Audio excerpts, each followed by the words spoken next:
you have to bet these games in some ways differently depending upon whether a team is a favorite or a dog. When you are a favorite, the fact that the Eagles have a decided advantage at the line of scrimmage is more of a big deal than when they're an underdog. If they're an underdog, they're not going to be able to run the football and extend leads. They're not going to be able to get pass rush the way that they can when they're ahead.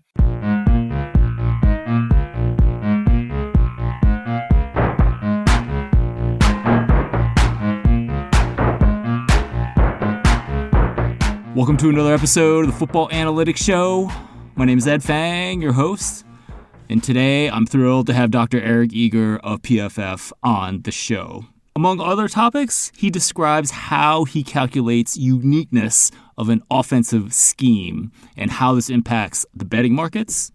We discuss whether Mike Tomlin is a good coach, and this is part of a discussion of NFL teams like the Steelers, Eagles, Bucs, and Cowboys. And finally, Dr. Eager gives us his most intriguing team for the 2022 season. The Football Analytics Show is brought to you by the Power Ranks Sports Betting Newsletter. This is a free service that strives to be three things. 1, valuable. 2, concise. 3, entertaining.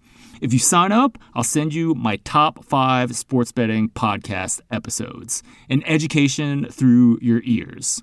To get this free service, this free sports betting email newsletter, go to thepowerrank.com. That is my site for better sports betting information through analytics. Once again, that's thepowerrank.com. The Football Analytics Show is also sponsored by listeners like you. More about them at the end of the show.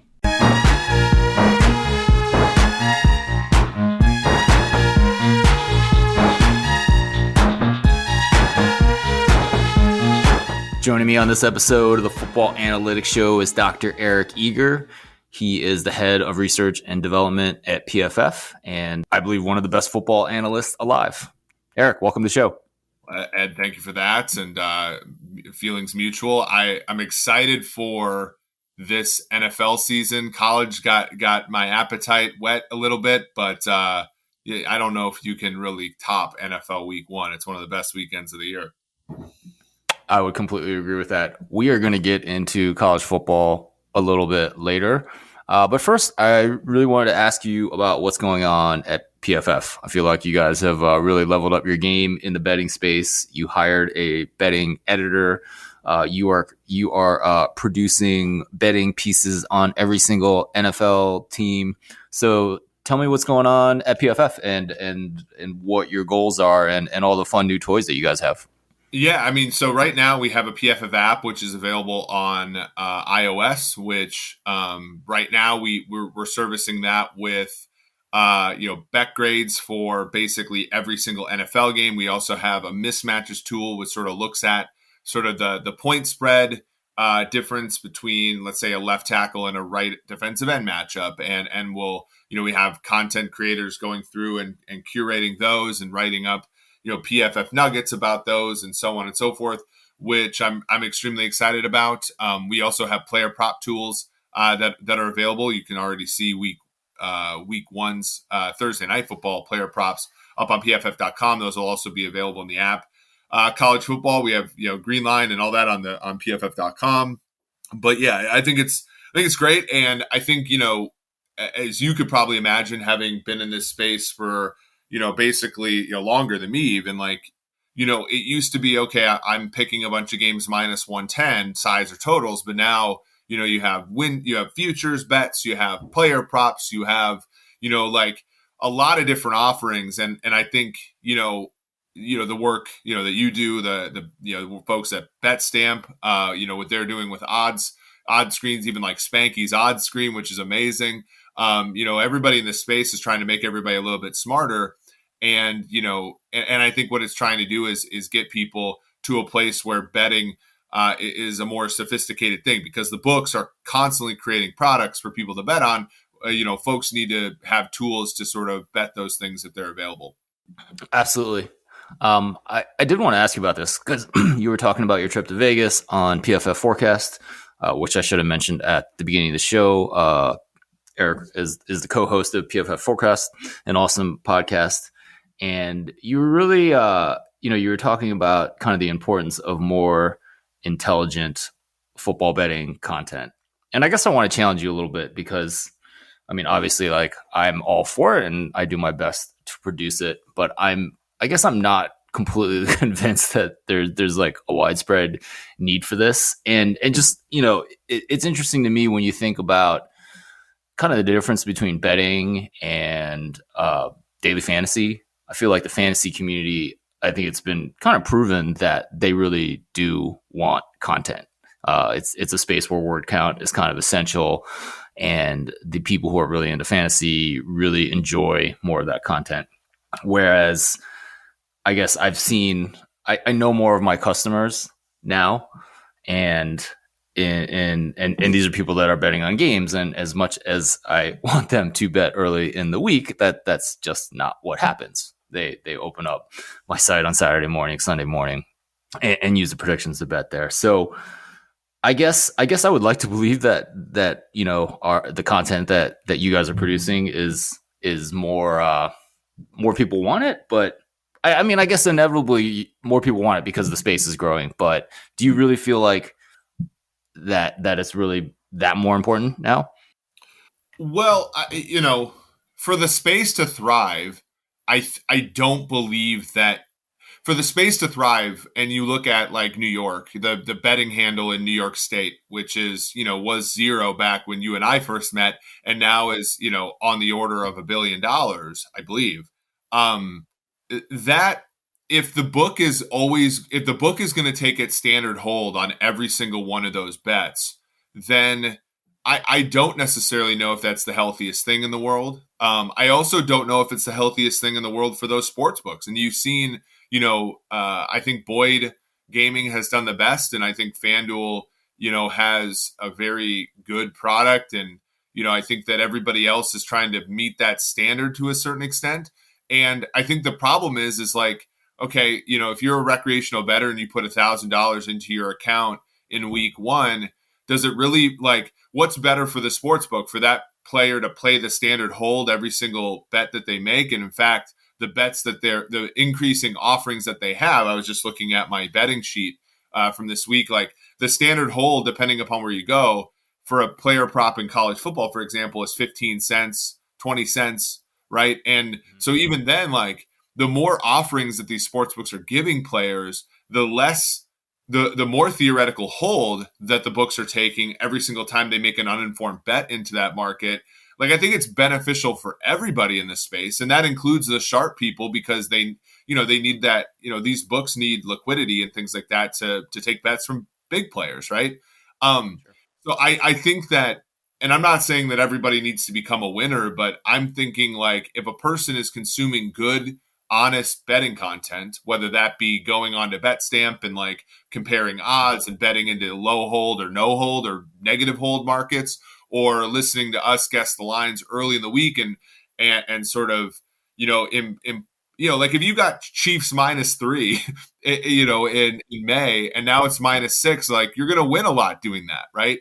And as opposed to, as you said, like people logging in and betting into heavy markets right away. Like we were talking off air about FCS. Like, if players want to play FCS instead of FBS, they're going to have a better chance if they have a clue. If they want to play WNBA as opposed to NBA, they're going to have a bigger clue. And I think it helps the space in general. If everybody's theoretical hold is half as big, we're all in the game a lot longer. And that's like maybe the worst case scenario to all this, because in essence, some people are going to go from a very low theoretical hold to a winner.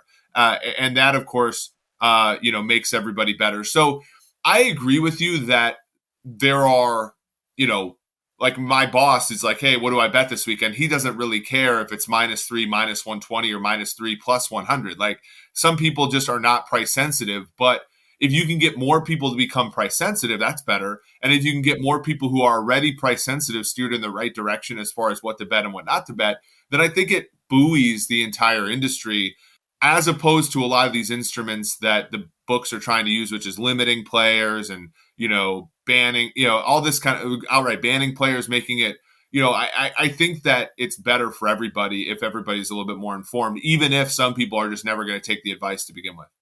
I would agree with that. I mean, I would love to see. I completely agree with if people are making smarter bets, then the sports books are getting better information, and then the hold goes down, and everyone wins there. I guess I would just ask, like, how do we get more people to consume the content? And, I try to make things entertaining. I know you and George on PFF Forecast definitely keep it light while still providing, some of the best information out there. I guess entertainment, I would say, is probably the one way to get more people engaged.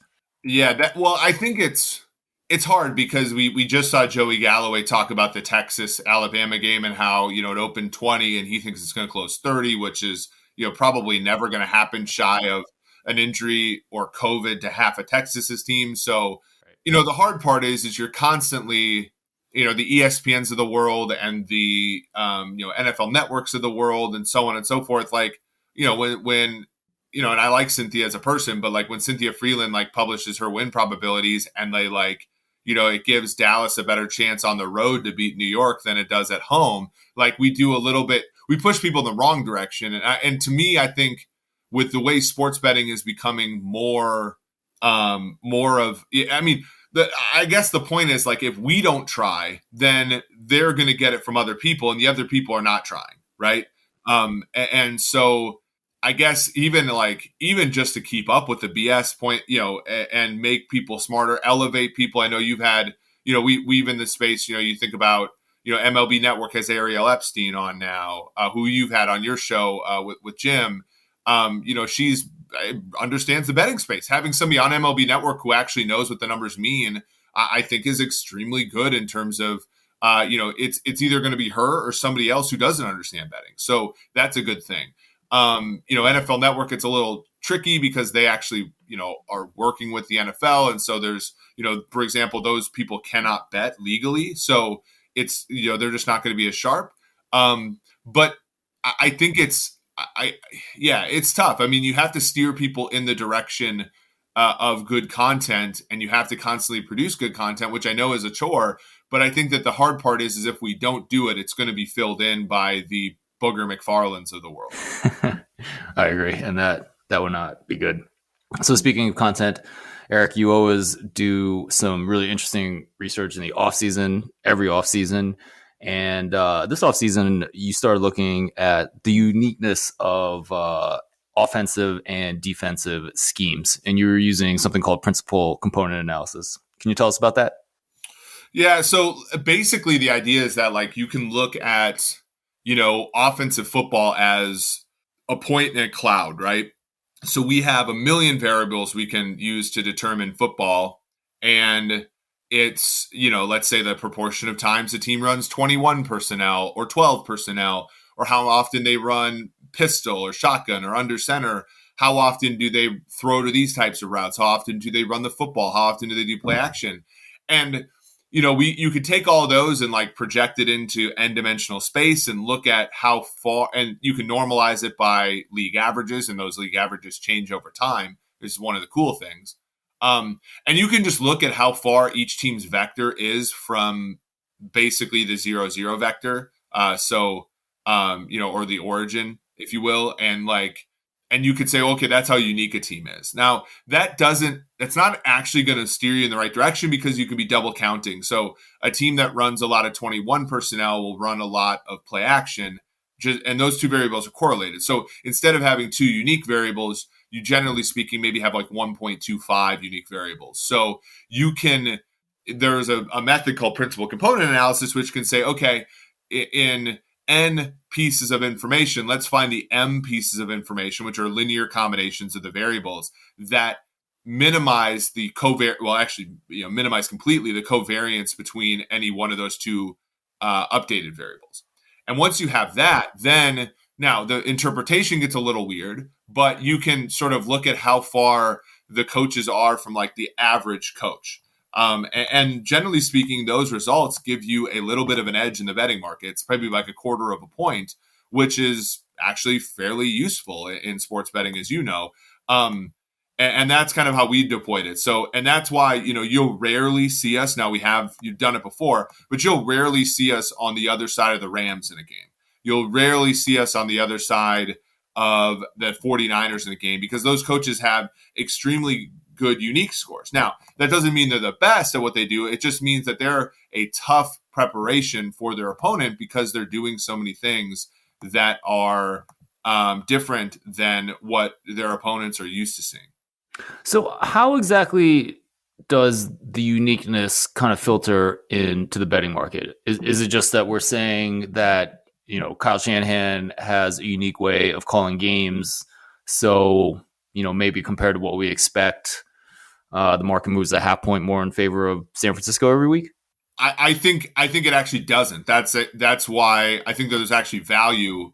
Like if you back test and look, it's like, and that's what's so hard with these games. It's like you build these ensembles of models and then you have to go through and you add a feature and then you go and back test and see how many more games you would have been on with this team, how many, how much more closing line value would you have had, how many more times do you win, and ultimately like adding that variable increases your win percentage. And that's all, like, by the way, like not to give away the game, but that's all what sports betting is, right? You look and you listen to really you listen to sharp people talk about sports betting, and you don't get what you get is like often you can see like sort of the paths that they're taking towards trying to understand the game better and carve out new features. And it's really interesting because like somebody will talk about defensive pass interference penalties, and that's a big one, right? That's one that when you look at how good a team is, like those can artificially buoy or artificially suppress a team just based upon what's noise, but they have huge impacts on the outcomes of games. That was one that, there's a very sharp bettor in the space that was talking about that last year. And you go back and look and you're like, oh my gosh, if I take away these plays, like I get a better power rating for this team. Yeah. Who was that was talking about that? It was Seth Byrne actually was talking about that with the BB Knows podcast, which is, he's an interesting fella. I'll just say that. He is. He is. And it's like turnovers, right?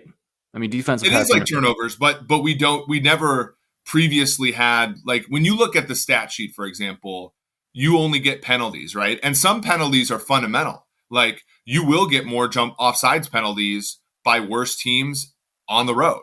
And so the problem with like traditional statistics is like, if you look at the penalties, right, and you look at them just as a whole, okay, the Rams had 5 for 77. Well, 3 of those penalties are fundamental, offsides, false starts, kind of penalties that stupid teams make and are fundamental to who they are. And then you also have like defensive pass interference, which, I'm not saying that those aren't fundamental, but the magnitude is noise week to week. And it has an outsized effect on what's happening to a particular team in a particular game. And, Bengals fans know that as much as anybody with the holding penalty on Logan Wilson in the Super Bowl. Like they can swing the outcome of a game, multiple percentage points, and they're really at the discretion of the referee. So there's that. One year I looked at just an offensive line continuity, and I looked at it maybe a little bit differently than other people did, and it increased our win percentage that year. The scheme uniqueness stuff is something I added in 2020, and that increased our win percentage. This offseason, I've been looking at a few different things. I've been looking at weak link systems and all that. But I think if you're a sports bettor and you're not, especially if you're good, like I think the issue is like if you have a set of numbers that has worked forever, like I think about like Rufus Peabody and Cade Massey. If you have a rating system that has proven itself over time, eventually the market is going to mirror your numbers in some way. And so if you continue to just bet them, then you're basically betting into a higher hold market every single year. And it's harder to win that way. Even Rufus and Cade started a player level model using PFF grades to sort of like, move on from that or ensemble a new variable onto that. And in that way, you're just kind of mimicking the market, right? Everybody that bets into the market is just an ensemble model to add to the system. And you, with a strictly smaller subset of models yourself, are trying to beat those. Right. Yeah, absolutely. So, in thinking about the uniqueness of the offense, I mean, so Mike McDaniel is taking over in Miami. He is a disciple of Kyle Shanahan. Would you week one say, okay, well, maybe I'm adding an extra point to whatever my prior is on Miami hosting New England because that's what I expect? Or do you need to see data on McDaniel as head coach before you want to give him any extra edge? Yeah, I think that that's where the Bayesian part of the whole thing helps, right? Because if you imbue upon Josh McDaniels basically the whole scheme uniqueness that Shanahan has, I don't know if you're going to win with that, right? So usually what I do is I'll tend to, you have league average numbers, and especially for something that we believe is good, which is uniqueness, you'll basically look at the number of plays, and there's actually some entropy driven decisions as to what constitutes a play. Basically, as the sample size goes up, you'll evolve more towards the true reading of that metric and less towards league average. So right now, like McDaniels is getting, he's not getting that much credit for what Shanahan's doing. He's getting a little bit of credit, but he didn't call those plays in San Francisco either. So there's like the execution issue as well. But he's mostly considered a league average scheme uniqueness person right now. And then if he shows himself during the season to be better than that, then the numbers will sort of evolve that way to, once you have a full set of data, then and everybody's regressed to a prior during the start of the season as well. It's just like once you get to like week 15 or 16, you are kind of who you are, relatively speaking. He's considered mostly league average right now with a little bit of a bump per part of being on Shanahan's tree.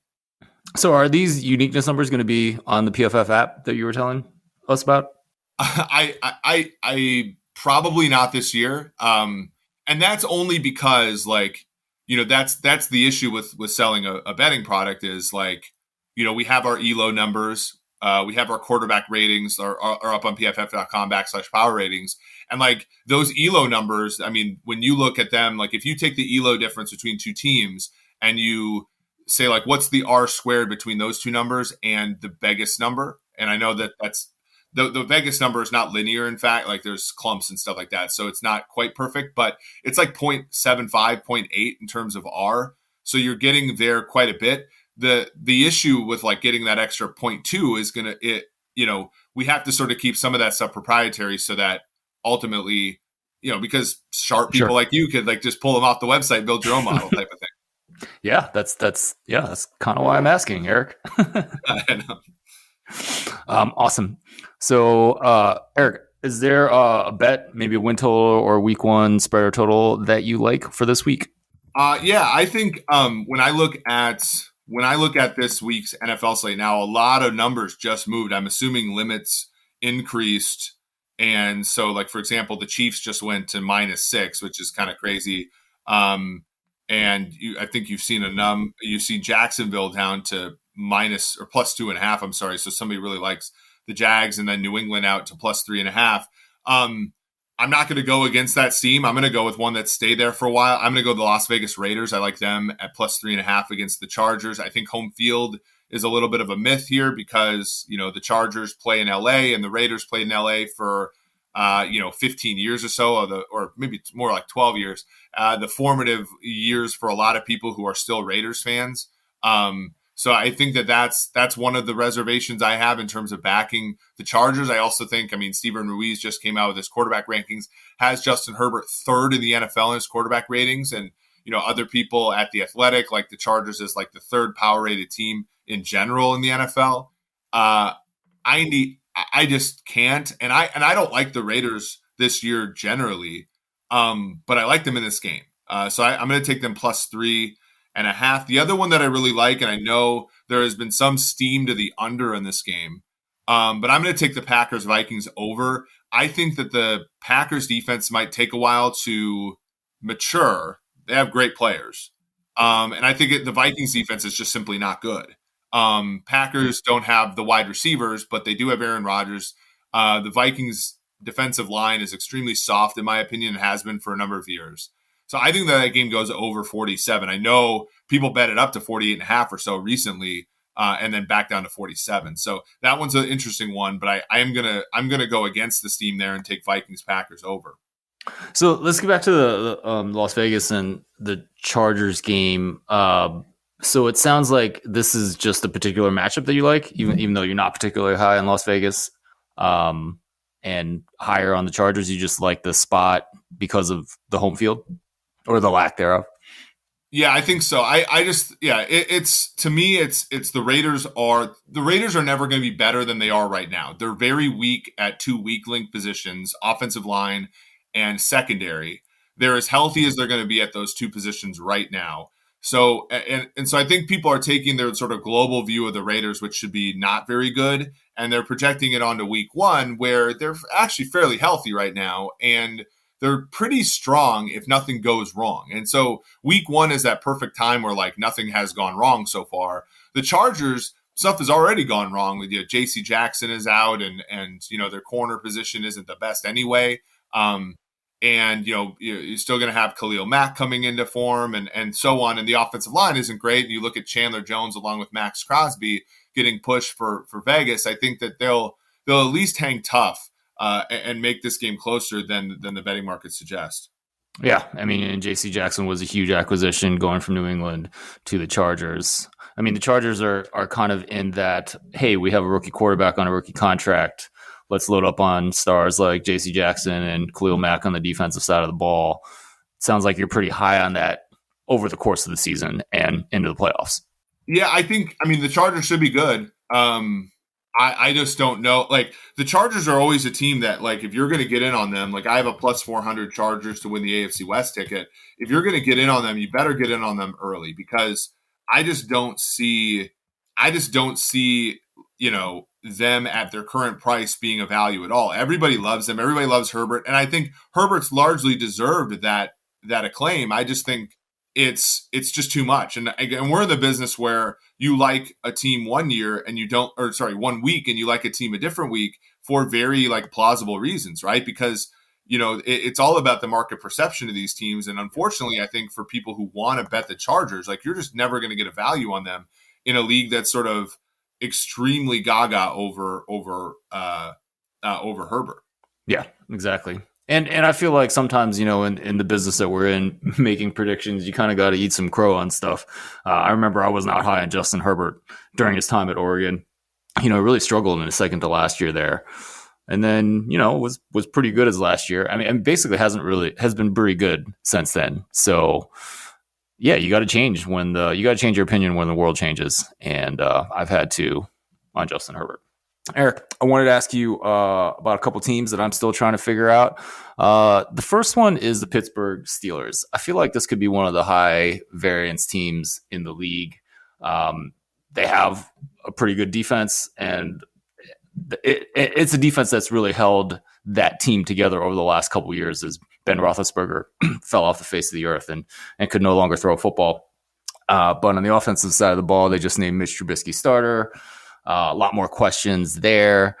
It's also a team that I don't believe has been below 500 for the foreseeable past. So an organization that has done pretty well, but then they're sitting at 7.5 wins in the win totals market. So what do you think about this Pittsburgh Steelers team? Yeah, I think, man, it's tough because on one hand, I think that Mitch Trubisky in a lot of ways is an upgrade over Big Ben. Like, I think if you take the 55 minutes of a game that they're playing against each other, like he's certainly an upgrade. I think he's, got a better arm. I think he's more mobile. Big Ben's decision making was terrible last year for the most part. It has been for a couple of years. I was at the Super Bowl. I interviewed Cam Hayward, nicest guy ever. He admitted to as much, but he was like, look, when there was 5 minutes left in the game, Big Ben knew exactly what to do. And you look back and you're like, oh, shoot, like Baltimore twice they came back from behind because Big Ben was out there dealing at the end of games. He was, the Buffalo game. He didn't play well the whole game, but they ended up being able to win that game. It was a close game. And you go look through and through, and that team's a 7-10 team if you look at point differential, but they end up a 9-7-1 team because their defense is good enough to keep them in games. Baltimore and Cleveland both imploded injury-wise, and Big Ben was clutch at the end of games. Do I think that either of those two things are going to happen this year? Well, clearly Big Ben's out, but from there, it's also going to be an issue of, is their schedule easier? And the answer is no. Like, they play in an AFC that's going to be extremely tough. So I personally, and I know and I'm not betting this, but I'm not betting over on the Steelers. I just don't see it happening, even though I do understand the history of Tomlin and how great he's been. Right. But that's a mixed bag too, right? Because there's certain things that he's done well, which he has to have done certain things well because of their record over his tenure there at the Steelers. But he also does have one of the best organizations behind him. And his on-field decisions are completely maddening from an analytics perspective. Punting on fourth down and, in near midfield and stuff like that, right? So I feel like he's a really hard one for me to have a real opinion about because of those two factors. Yeah, he's very Mike Vrabel like in his sort of, where he defies a lot of the evidence-based approaches to football. And like, we remember the 2020 playoffs where the Titans punted on like 4th and 1 from like the 40, and they never got the ball back. And but then we forget about that because that team had like the worst injury luck in the NFL last year, and despite that, they still won football games and in fact got the 1 seed in the conference. And so I think that's really the hard part. That's the baffling part. Most of the great coaches in the NFL, let's be really honest, are terrible at the fourth down stuff. Shanahan's terrible at the fourth down stuff. McVay's terrible at the fourth down stuff. He made a great call on fourth down in the Super Bowl that kept them from having to punt and probably gave them the opportunity to win. Andy Reid's okay at it. I think he's getting better at it. A lot of the young up-and-coming coaches who aren't quite as good at the process of coaching, Brandon Staley, Dan Campbell, at least like the evidence would suggest that they're not as good of coaches or schemers as the aforementioned guys. They're great at the fourth down stuff. So it's really interesting. I think that, that's why you have to have coaching metrics that essentially take like, what was expected of these teams and what the results were, and take those differences and attribute those to coaching a little bit. And, not weigh them heavily, but there's certainly something there, because that's the only way to account for what Tomlin has been up to in Pittsburgh, is that players that don't particularly grade well or aren't expected to grade well do a lot better than expected. Yeah. Eric, let's move on to the Philadelphia Eagles. There's kind of this notion that this is a team that has a lot of talent, and I don't know, my metrics don't think that. Have them pretty much NFL average. And it was also a team that was kind of befuddling me last year because they looked pretty bad in terms of passing offense, passing defense, in terms of some of the adjusted success rate numbers that I have. But the markets really liked them and would move towards them before it closed. So how are you projecting Philadelphia Jalen Hurts the second year as a full-time starter? Yeah, right. And there was that one betting group that bet them down all the time, or all bet them the up freaking time. Yeah, and including the playoff game where they were, I think, +9.5 when everybody woke up on Sunday, and they closed 7, I think, against Tampa Bay, and it was a mystery. And I think for the Eagles, it's really that you have to bet these games in some ways differently depending upon whether a team is a favorite or a dog. When you are a favorite, the fact that the Eagles have a decided advantage at the line of scrimmage is more of a big deal than when they're an underdog. If they're an underdog, they're not going to be able to run the football and extend leads. They're not going to be able to get pass rush the way that they can when they're ahead. And so I guess the question becomes, like, the Eagles, they don't have a terribly difficult schedule this year. They, last season, all their wins came against bad teams. All their losses came against good teams. This year, they're going to have to win against the good teams, and that's going to amount to, basically how well Jalen Hurts plays and how well A.J. Brown can support him, Devontae Smith, how much Nick Sirianni learns from his first season as both he gave Shane Steichen the play calling duties, but how much he can learn as a head coach. Jonathan Gannon as the defensive coordinator is a guy that wasn't particularly I would say, nuanced or creative in his approach last year, but he didn't have talent. Now you get Hassan Reddick, you get James Bradbury, you move into that a little bit. Jordan Davis in the draft.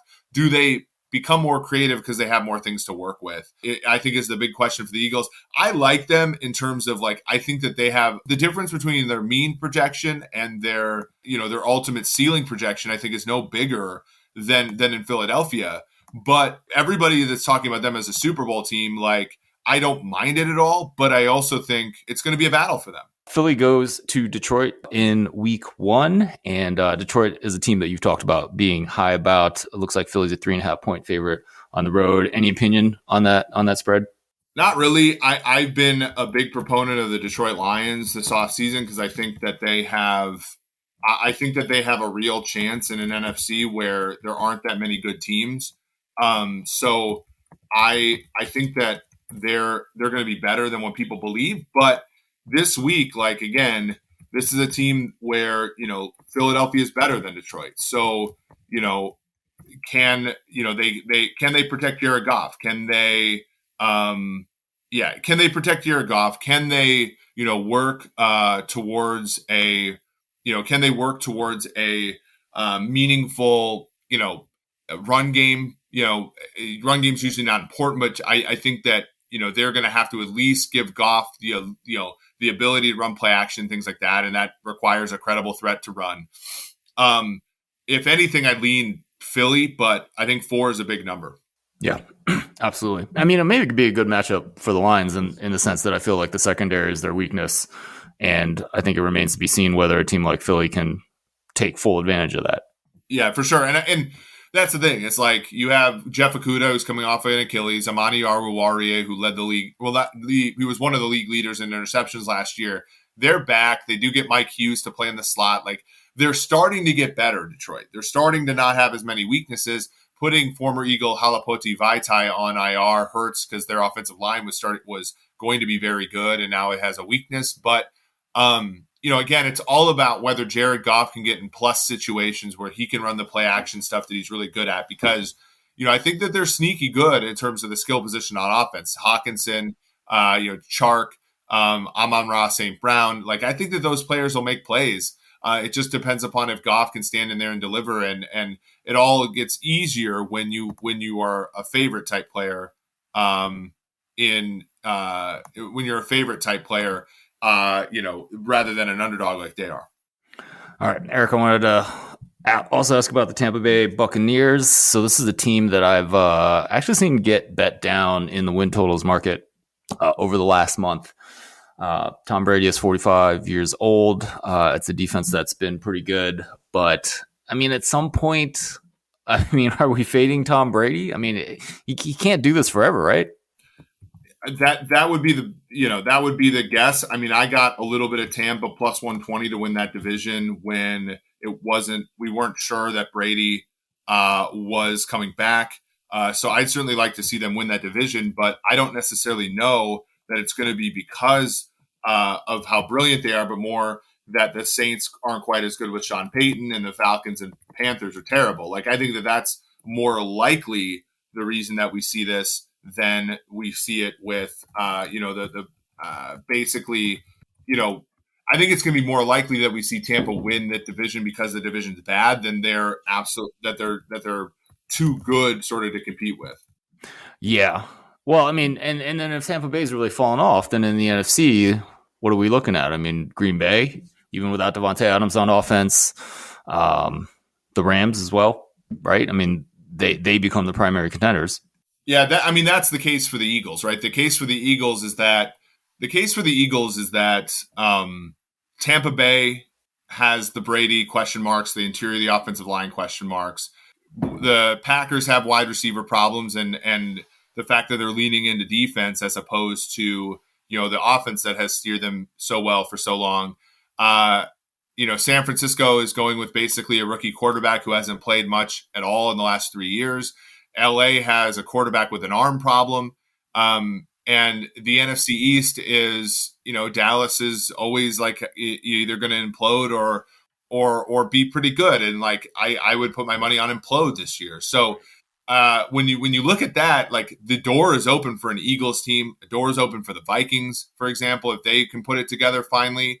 But then the door is open for the Detroit Lions, the Washington Commanders of the world as well. And I don't think that this is going to be the case, but like a team like Arizona as well, the door is wide open for them. The biggest question mark for me all season is going to be which NFC team emerges and becomes that team that can actually be pretty good. Right. Yeah. I think when you put it like that, it definitely does open things up. You talked about Dallas on PFF forecast and, the injury to Tyron Smith and no longer having Amari Cooper in the receiving corps, and also a defense that was surprisingly good last year defending the pass.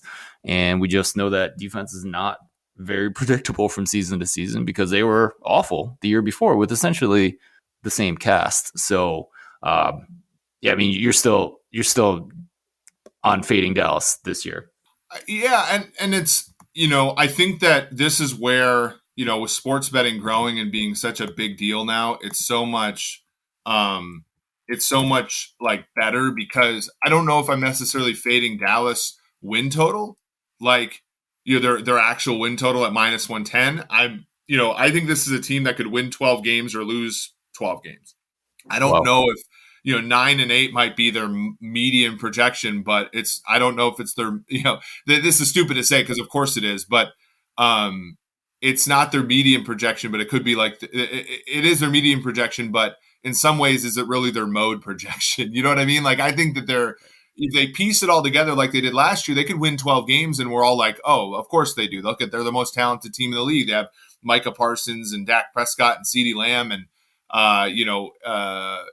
et cetera, et cetera. It's Trayvon Diggs. But if any of those players get hurt, we already seen Tyron Smith get hurt, but if any other one of those players gets hurt, like we could also see them implode. Like, I don't think Dak's an overcome type quarterback. I think he's a drive the car really, really well quarterback. And that I think leaves them vulnerable. So right now, is Philadelphia or Dallas a better team? I'm going to go with Philadelphia just because it's a little bit of a bullish play on Jalen Hurts. I'll say that. And I also think that Philly's a little smarter. Like, I think Philly is quick, so just emblematic. Like, Dallas had to trade a 5th round pick. Had to trade Amari Cooper and his salary, and people forget this, his salary to the Browns for a 5th round pick. That is the same compensation. Actually, they got more compensation. The Philadelphia Eagles trading Jalen Reagor to the Vikings. Now, Reagor is cheaper, but that is a team that is ruthlessly trying to get better and is willing to crap on their own draft picks to do it. Right.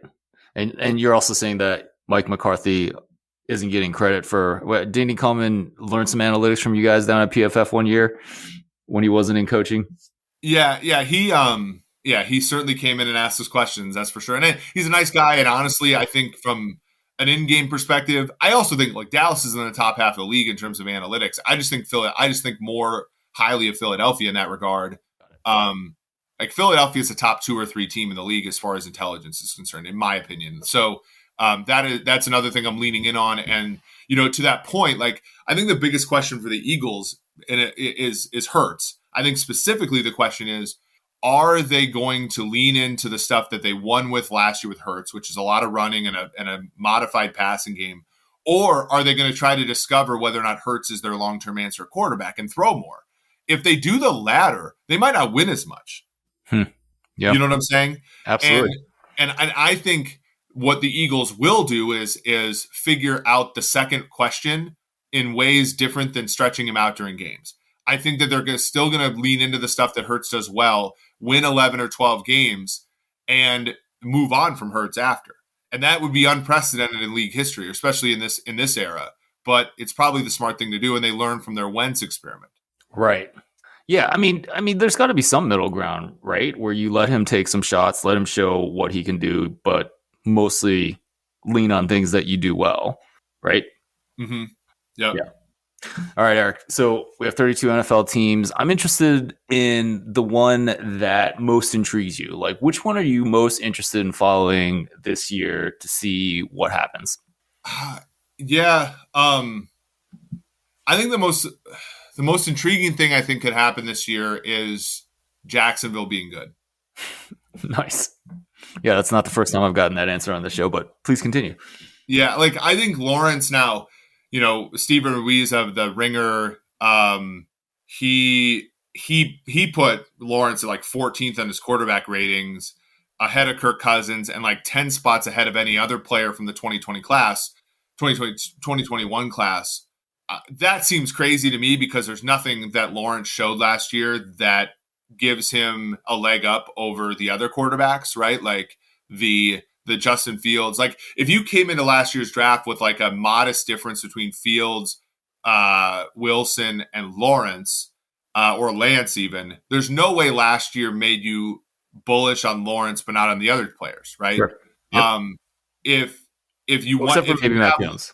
If you have Lawrence, and if you have Lawrence in the middle of the pack of NFL quarterbacks, you have to, by definition, have Fields and other guys in the middle of the pack as well, because the information, it should have been the same information, along all those lines kind of thing. So, but I think Peterson being in there, Peterson being a professional coach, them getting some talent in the defensive room with Trayvon Walker to go along with Josh Allen.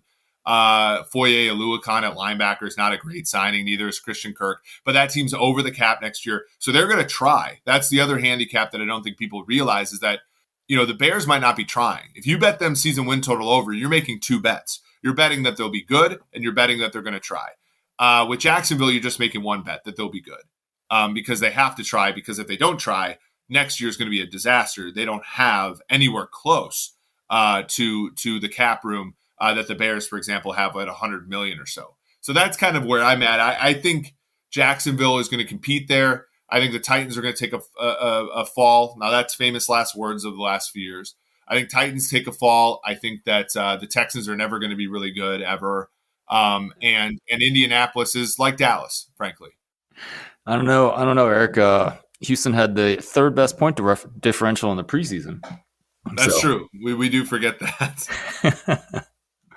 Awesome. So we had kind of a startling week one in college football. I had a ton of fun watching the Backyard Brawl and West Virginia almost coming back and beating Pitt.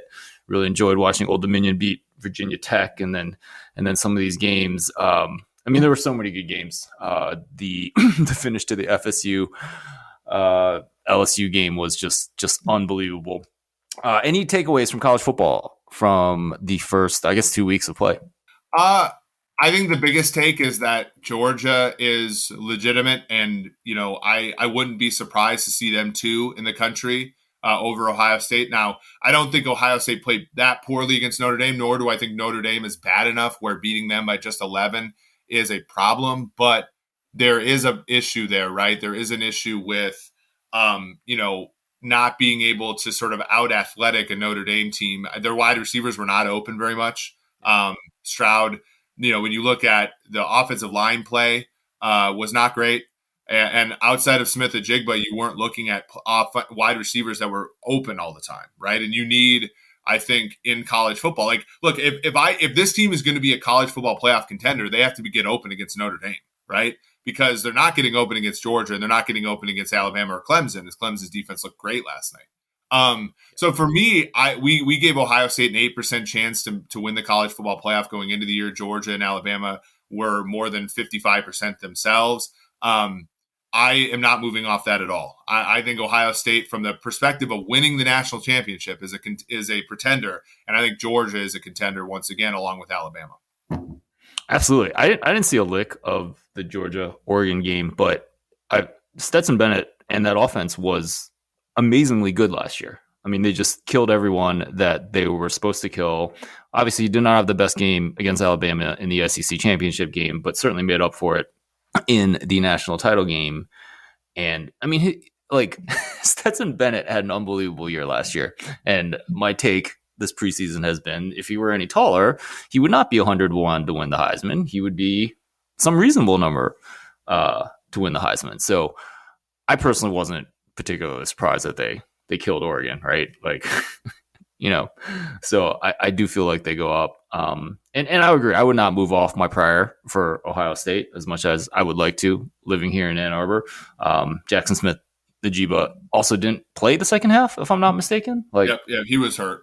Yeah, so they kept him out because he was limping around.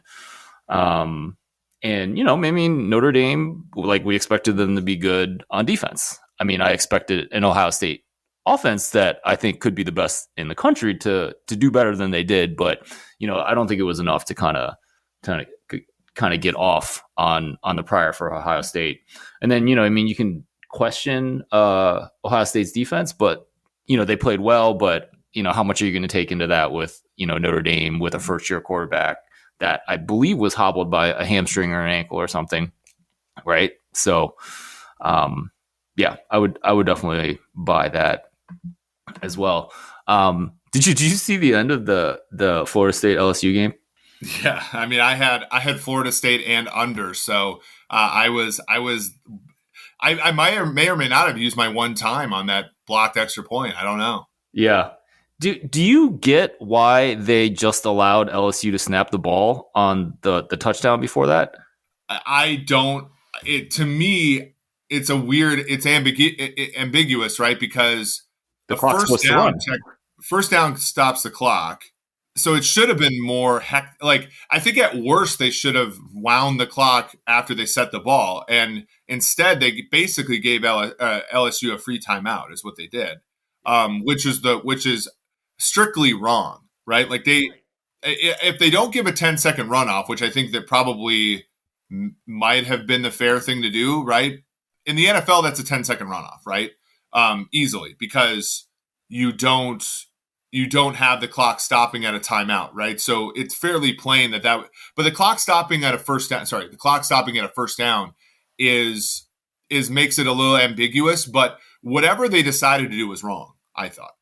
Yeah, no, I thought so too, right? So just in case you didn't see the game, so first of all, LSU's got like 10 seconds left. They got the ball close to the Florida State end zone. They're down 7. To me, tell me if I'm wrong, but that means you have 2 shots of throwing it in the end zone, right? Like, there's no way you throw it in the middle of the field short of the end zone, which is exactly what LSU does. The guy runs and it turns out he gets the first down, but he does not go out of bounds. Like, his knee is down. There's 1 second left.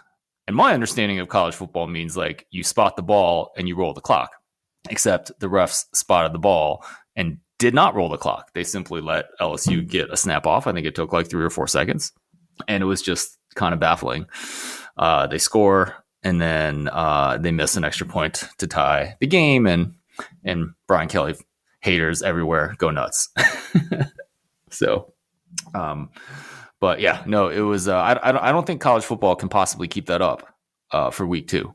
Yeah, I think it's extremely hard to keep that up, as you said, for week 2. I also think like week 1 is like they put a bunch of good games on the schedule, and then week 2 is not a bunch of good games, right? And there are a lot of non-conference, there's a lot of FBS crossover.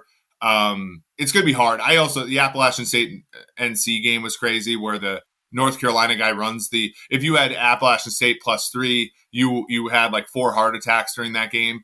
But the obvious one was when the NC guy runs the onside kickback for a touchdown and pushes the game to 8, as opposed to just kneeling down, which was a smart move.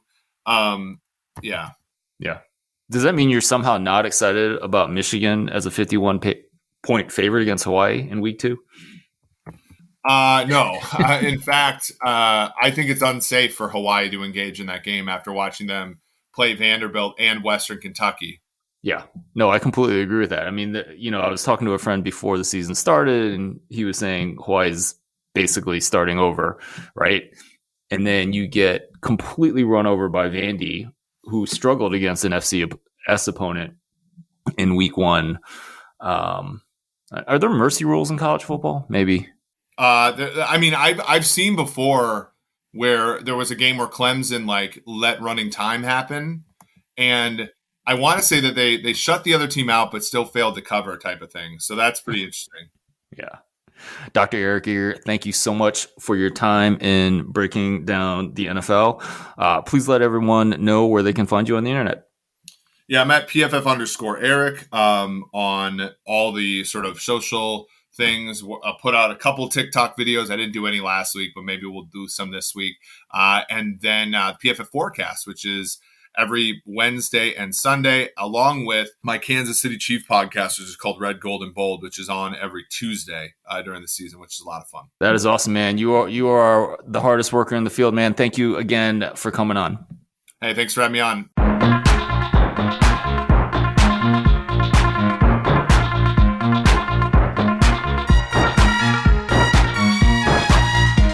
Thank you for listening to this episode of the Football Analytics Show. My name is Ed Fang, your host. I really hope you enjoyed that interview with Dr. Eric Eager. I really enjoy getting all his insights all the time. Just a reminder, you can get my free sports betting email newsletter by going to thepowerrank.com. That is my site for better football betting through analytics.